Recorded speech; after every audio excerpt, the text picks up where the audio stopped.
Always like to start at the beginning. Talk to me a little bit about your upbringing and your childhood. What stands out in your memories for you, Adam? Um, I was raised by my mother and my grandmother. My dad was in and out of jail most of my childhood life. So yeah, I was raised by my mother and my grandmother. It was my brother, me, and my mom, my grandma. And my mom she kept me very busy. She kept me in just about every single sport she could think of except for boxing. She did not want me to box until my brother and I got to a certain age, and we just kept nagging her, and eventually she let us try it. And as soon as she let us try it, we kind of just fell in love with it, and that was it. You mentioned your father was in and out of prison throughout a lot of your childhood. Did that affect your childhood at all, or was it just something that you knew no different at the time? I was kind of used to it. Like, I just felt like that's just how it was growing up.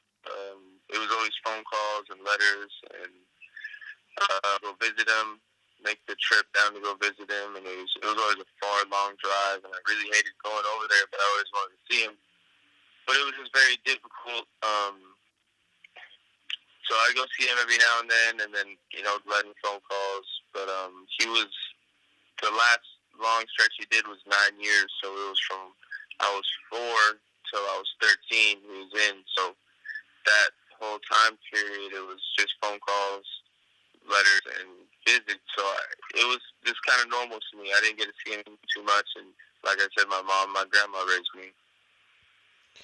Talk to me a bit about your, obviously, joining the gym, going to boxing. Do you remember the first time you walked into the gym?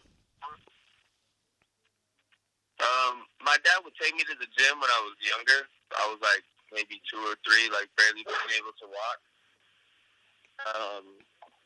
So it was kind of, I just remember walking to the gym, watching my dad train, and I would try to like hit the heavy bags. We were kind of high up, but I would try to reach up and hit him. But that was like my first few memories in a boxing gym. I just remember it was just such a different feeling inside in that place. Yeah, I think that was about my first time when I was just really walking in there. And how old was you when you started to properly start boxing? The first time I went into a gym, I hit the mitts in the bag. I think I was about 10 or 11. And since we kept nagging, my mom, me and my brother, she gave a call to one of my dad's good friends, Peter Cunningham, and he owns a gym over here in Canoga Park area in California. And she would take us once a week, every Saturday, and it was just a great feeling, it felt so natural to me. I was just dancing around the ring and throwing punches and having fun. Yeah, that was, I think, the first time I actually started training myself. I was about 10 or 11. And obviously boxing is a tough sport at a young age, and obviously there's other sports as well. Obviously in America you got your football, you got your baseball, you got soccer. What was it about boxing that made you stick to it? I don't know, it was just a feeling I would always get inside the ring. Like, it felt right. It felt, just getting in there sparring, in there fighting in front of people, like, you can't get that feeling anywhere else. And it just came so natural to me. I would have fun doing it. So early on, it was hard for me it was hard to teach myself the work ethic, and like, I got to work really hard. So I kind of like really rode off my natural talent early on. And then once the fight started getting tough, I had to really, get to work and be like, look, if I want to compete with these guys, I gotta work harder than everybody. So that's what I started doing. As you mentioned a moment ago, your dad took you to the gym when you was very young, 2 or 3 years old. He boxed himself. Talk to me about his influence on you. My dad's influence, well, like I said, he didn't raise me, but he was always there. He wasn't with me every day, but he was always there. So, like, he kind of just showed me what it took, like, the mindset to be a fighter.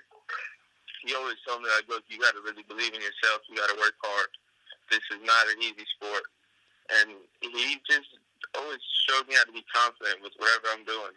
No matter what, always believe it. You're the best at it, and you can do it, and they can't beat you. And he was a different type of human, and he just really showed me his ways, which was somewhat unorthodox, but, get the job done, too. I want to speak about the Oscar Valdez fight. First of all, what went through your head when you first got the call on short notice to face the former world champion?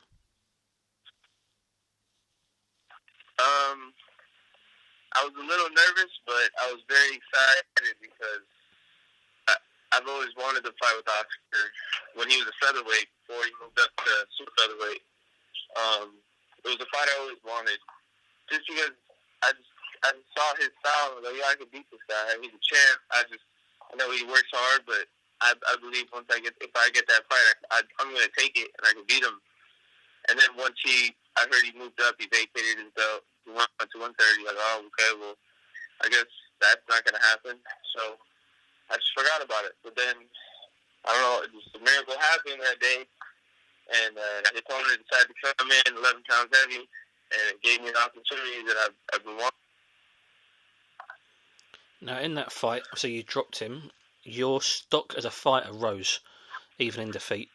What was it like to have your profile boosted after a loss? Was that a strange feeling? To have my what as a loss? Your profile was boosted even after a loss. It didn't feel like a loss. I was getting so much praise off the fight, even just for taking it. People were giving me praise before the fight, and then the people who knew what I could do in that ring, they're like, look, you're going to give him a hard fight. You're going to beat Oscar. So people who did know who I was started giving me more respect. And they're like, wow, I didn't know who you were, and you're such a great fighter. I'm a fan now. So it just didn't feel like a loss, really, because the way it ended was not too fair, and I believe I was winning the fight. And I mean, everyone saw what happened, but it didn't feel like a loss. I really felt like I learned a lot, and I showed that I got what it takes to beat people at that top level. You say that you learned a lot. I was going to ask you, what did you learn the most from that?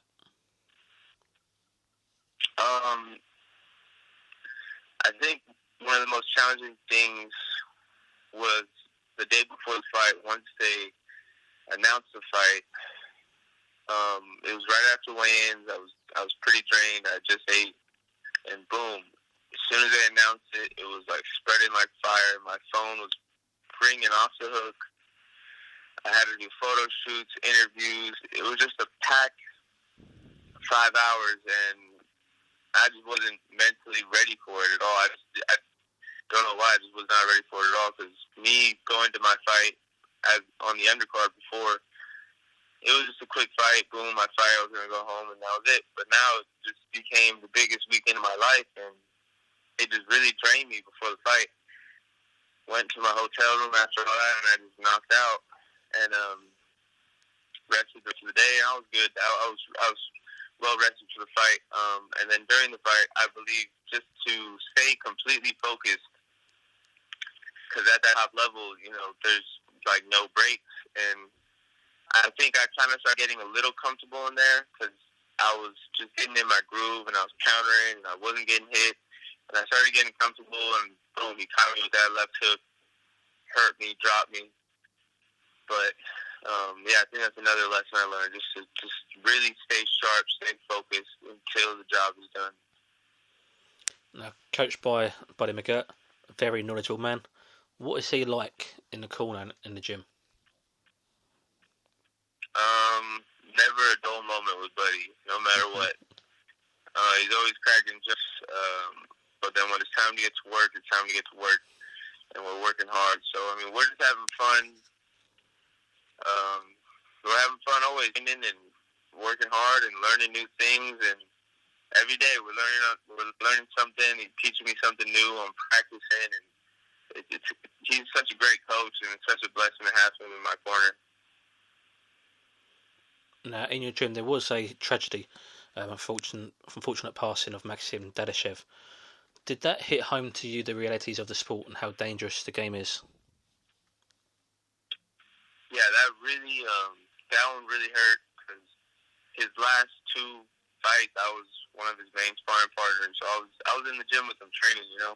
He wanted me in there training with him, and he wanted to spar with me. And I just noticed how disciplined this kid was. He was so strict. He didn't want no music playing. He wanted just like nothing but focus. He didn't want Buddy talking to nobody when he was training him. He was so focused and so dedicated, and he had so many plans just to bring his family to America.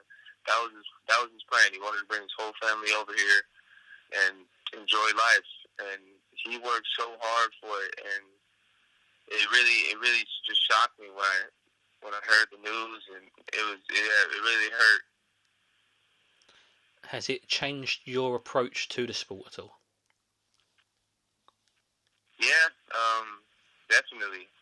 You gotta be careful in the gym. You gotta make sure you're sharp, well rested. You can't. Don't take hits. You don't need to take a hit. You need to. It's so hard because in boxing it's like don't get hit, but it's like how are you gonna swim and not get wet? You're gonna get hit. It's just part of the game. You just gotta. I don't know. You just gotta really take care of yourself. You gotta really watch out, and if you're not feeling okay, something's up. You gotta really speak up about it because it's not worth losing your life in there for someone else's entertainment. But yeah, it's just boxing. It's hard to say. Have you seen any change in Buddy as a coach after that incident? I feel like Buddy has been in the game for a while where he's seen these things go down around him. But my assistant coach, Coach Ivan, I think this was his first time experiencing it, and he's always on me hard now, like, don't get hit. Don't get hit. Like, are you good? You rest. You slept good last night. You're drinking enough water.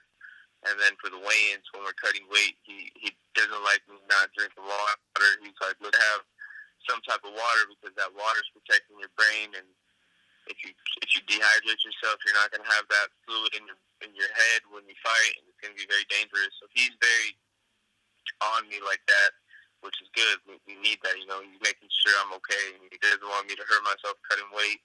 Doesn't want me to take it to the gym, and it definitely changed him a lot. Buddy, he's always very, very strict already as it is, but it really got on Ivan. Like, he did not want to see me go through that. And the last question I got for yourself, Adam, you're a very young man still. What are your hopes and goals in boxing and outside of boxing? In boxing, I would love to win a world title by next year, or at least get a title shot or a title eliminator shot, something. And I want to get a title at featherweight 126 and then move up to 130. And I would love to get a rematch with Oscar, but I don't know if that's really going to happen. I don't think they would allow that. Yeah, I just want to do as much as I can, and in the sport and outside of the sport, I'd love to help kids that